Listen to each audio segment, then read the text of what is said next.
Good morning, guys.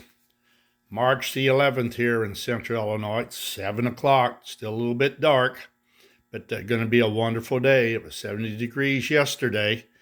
I've been outside making fire breaks and burning my timber. Most of my projects now are on hold, due in part lack of interest, just getting tired of working on them. But the overriding factor is the fact I want to get outside and burn off my timber, get it ready for the spring season, kill some invasive species. I got anybody who knows what Japanese honeysuckle is, it will literally take over a timber. But what we're doing this morning before I get back outside into nature is what I call the electrification of the railway.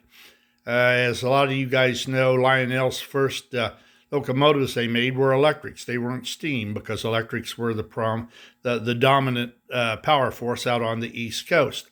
So what I've got here today is just a number of electrics that I've acquired over the years. I'm more of a steam guy, or if we're going to talk electrics, I like electrics with drive rods on it, okay?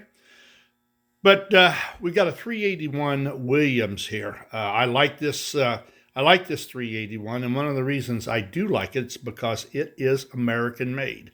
I believe his name was Jerry Williams, started cranking these out, and Mike Wolf worked for him at the time, assembling them in his garage. So this is an American made 381. It came with a dummy motor in it, and I've put a McCoy super motor in it, which really runs it well. It pulls the train right on down the track. Now, I've got 500 series cars. Believe me, the 200 series would be a lot more cosmetically correct. This locomotive dominates the 500 series cars. The other thing I got here, this is a Jim Cohen.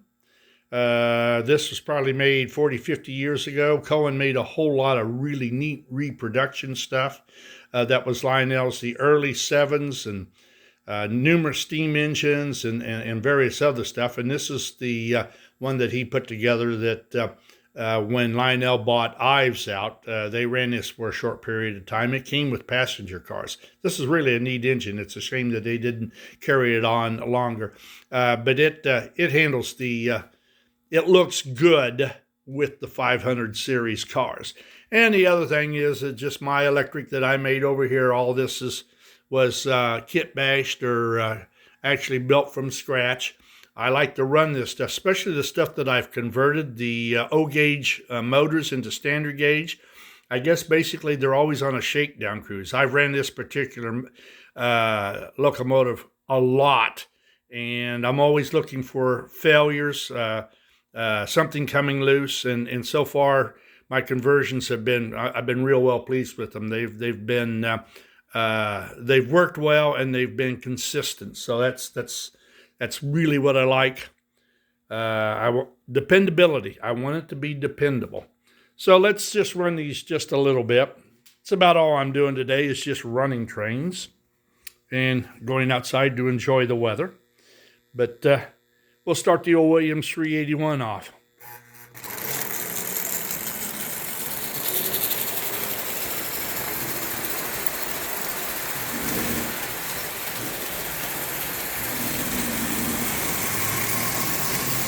And the Jimmy Cohen.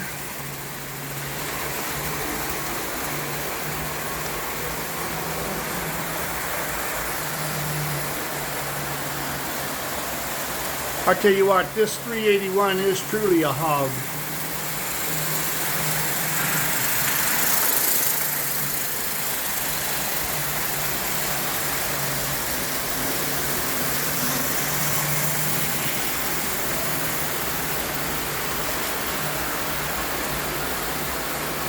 There is something rather unique about electric railways, interurbans, stuff like that. And it's kind of nice to run these on my layout from time to time.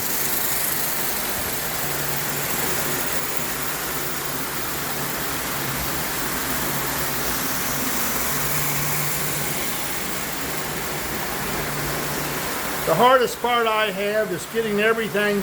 I don't have any feeder wires on this. Everything comes from one, just the lock-ons. So we've got dead spots.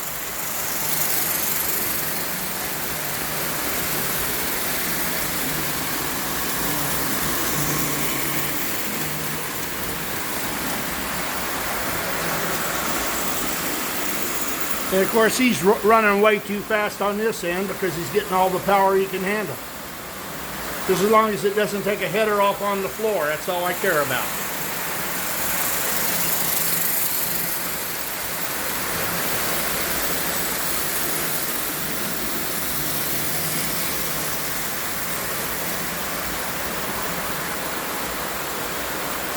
But you can definitely say today we're running green, aren't we?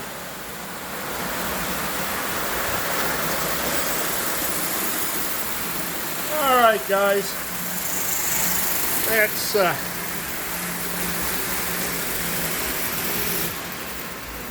That's pretty much it. I'm still working a little bit on my powered dump car. In fact, I just bought, I don't see it here. I found another Pride Lines trolley because I wanted one of the trolley poles, but I found it for a real bargain. I got it for $53 and free shipping. The motor on it's fantastic. That motor is a great conversion motor from O gauge to standard gauge, especially if you're wanting to build a single axle power unit, like the truck, like the Goose that I built. I mean, this is I'd like to try this. I'd like to try this single axle deal in a car. I'd still like to make a full size inspection car. I've got a body over here. It's about 1/25th, 1/24th, and it would be neat to do it all up, doll it up, and put some rubber stamping on it and make it an inspection car. It's like a 1928 Model T, something like that. It's what it's the model of. So it's just something that would be a lot of fun to mess with. Well, listen, guys, I'm gonna let you go. Here it is, Tuesday morning. I'm chomping at the bit to get outside and do something. Enjoy this weather. I may even throw the whole house open. The furnace hasn't ran for over 24 hours, so that's not a bad thing. You guys have a good rest of the week. Be careful out there, and we will talk with you later. Toodaloo.